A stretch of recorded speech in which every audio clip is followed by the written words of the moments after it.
The Nintendo Switch is already nearly 3 years old and has gained an impressive game library and has already managed to sell really, really well. The Switch console is now in the majority of households. It's already managed to bring console gaming which is portable to the world, with the likes of which you've never seen before. This is a really good console. Hi, I'm Emily, and we're looking at the Nintendo Switch, and we're going to find out if a Nintendo Switch or Switch Lite is really worth buying in 2020.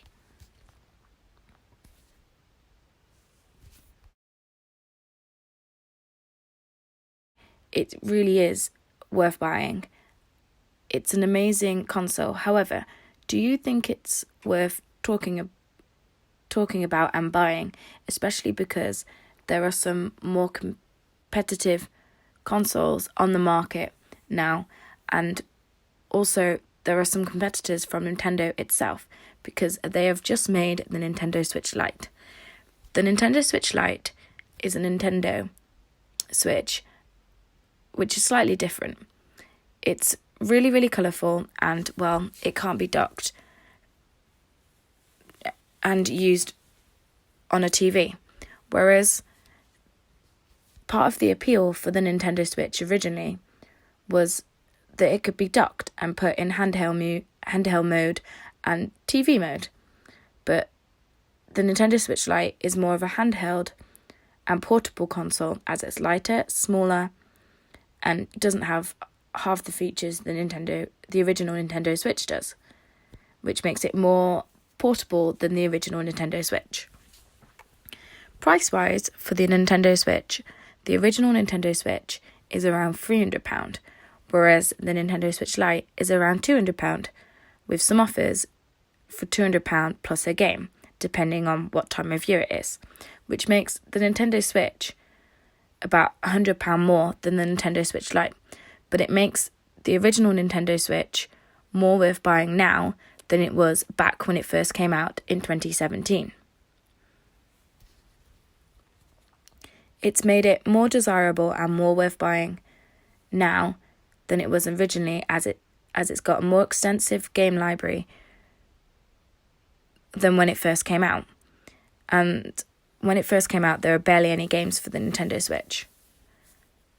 This is just a little side note that I thought I'd add in to let you know that if you're going to be getting an original Nintendo Switch now in 2020, make sure that you've got one in a red box, because the red box means that it's an updated version of the Nintendo Switch, which is dockable and will have a slightly better battery and slightly more powerful CPU within it compared to the original Nintendo Switch, which comes in a white box. If you see the Nintendo Switch in a white box in a store, make sure you ask for a red box Nintendo Switch, so you are getting the updated version. You probably won't see any of the white boxes in store, but if you do, it's always worth asking for one in a red box. The Nintendo Switch is a great console that you should probably consider buying, as it brings completely different games compared to the Xbox or on the PlayStation. It's worth buying even if you have an Xbox or PlayStation like me, as the games on those are completely different. They're made for a completely different place and a completely different style of gaming. Whereas with the Switch, it's made to be played at home, on the go, in the car, whereas console gaming is made purely for an enhanced gaming in your home. Not only does the Nintendo Switch have a great single-player game library, it has a great multiplayer game library, which Xbox and PlayStation aren't really good with. Let's take Super Smash Bros. For example. You can have up to 8 players, which is absolutely insane, all playing locally or multiplayer, which can only be found on the Switch. Look, if you haven't been convinced by now already, you should you probably won't be. But then again, the Nintendo Switch has had some good pickup since its launch, and it's only gotten better in the last few years, especially the last few months since the Nintendo Switch Lite came out. But if you want to hear more about the Nintendo Switch, let's back up a little bit and let's start with the design of the Nintendo Switch. The Nintendo Switch is essentially a small tablet with two Joy-Cons, which are two halves essentially of a controller, which are placed on the side. It's a pretty basic design, but it's also a really clever design, as the controllers can be switched from one form of a big controller to separate by sliding the controllers on and off the Switch itself, the tablet, really, really easily. And it's rather satisfying to do so by switching them on and off. Huge props to Nintendo for that. It's a really smart idea on Nintendo's half for the Switch design with the Joy-Cons. The Switch itself is quite light, and while the bezels are quite thick around the tablet, it doesn't really matter. It's just a design feature. The Nintendo Switch has also began using a USB-C charging port, which is quite good if you've got a MacBook Pro or any Android devices, as you can use those chargers to also charge your Nintendo Switch, which I think is a really good move to make. Let's talk about some of the other features that you will find on the Nintendo Switch.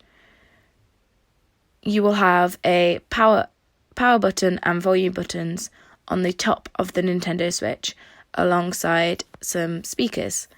And at the bottom you will have some more speaker grills and a headphone jack and a game card slot, which will be located at the top. Even though you've got a headphone jack, it is not one for Bluetooth, so you aren't able to connect any other headphones or AirPods, for example, because they use Bluetooth. On the back of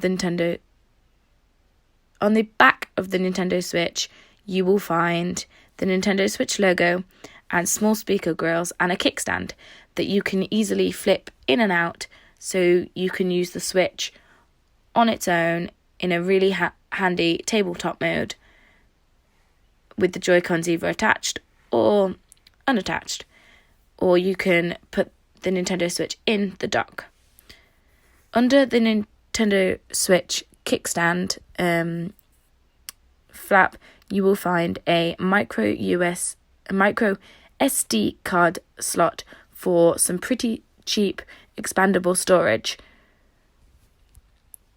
If you are going to be using downloadable games on your Nintendo Switch over cartridge games, I would recommend getting some micro SD cards for your Nintendo Switch, as you will need the expandable storage, which is relatively cheap, as the Nintendo Switch doesn't come with a big enough storage for you to be able to have lots of big third-party and first-party games on your Nintendo Switch that are purely downloadable games from the Nintendo eShop.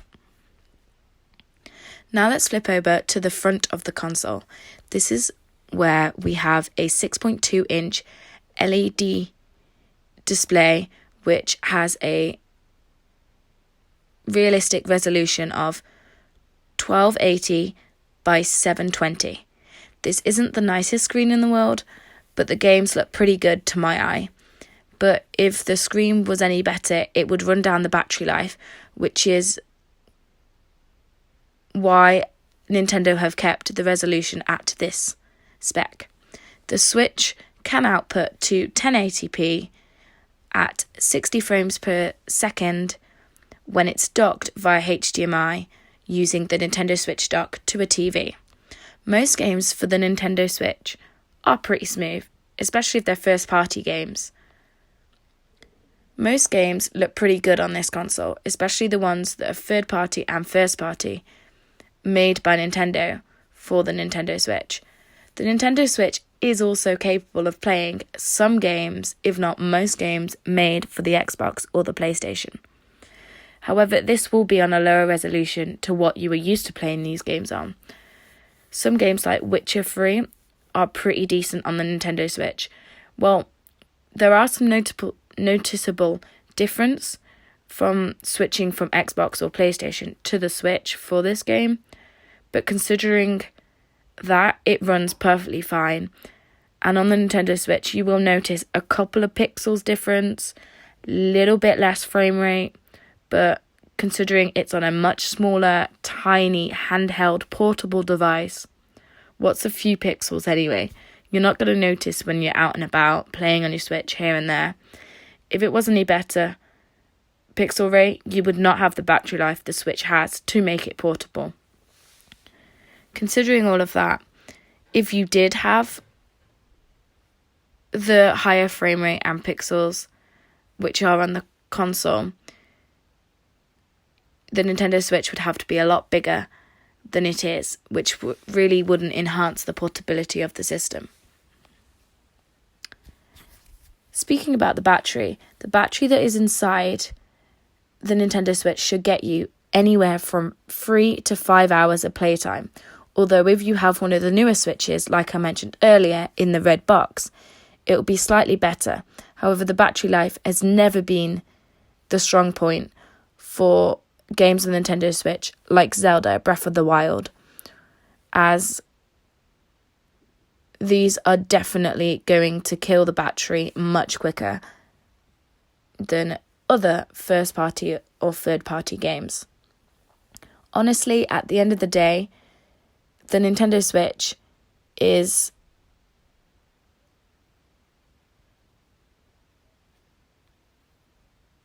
not only powerful and capable of playing games on the PlayStation 4 and the Xbox, well, the same games as them, it's without a doubt going to be one of the better consoles for most people, as there are so many different options for it. I know the Nintendo Switch is going to be really behind the next gen consoles, which are coming out later this year, but you don't play the Nintendo Switch for the better graphics, for the best graphics you can get. That is what the Xbox and the PlayStation 5 are going to be for. The Nintendo Switch has a good local multiplayer games, which